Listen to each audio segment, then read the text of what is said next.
Pero nakakabilib po ano, si Kitty 'no, yung talagang yung tapang niya, nakita namin, eh. Kasi ako, nakikita ko lang si Kitty sa mga reels, she's young and sweet.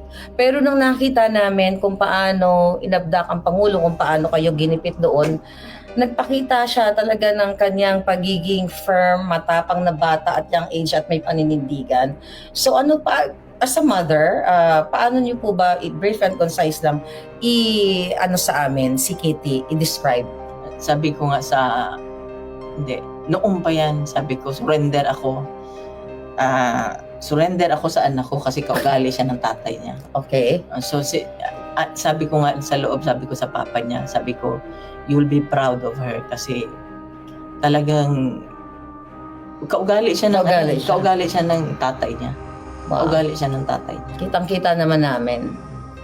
So, ayun. So, sa mga sumusuporta po sa inyo, ma'am, sa lahat ng mga taong hanggang ngayon patuloy na nag-gather, nag-celebrate post-birthday ni PRRD, mensahe niyo po, panghuli na lang.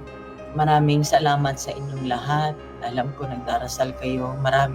Yung mga messages ninyo, napabasa ko, hindi ko man kayo masagot isa-isa.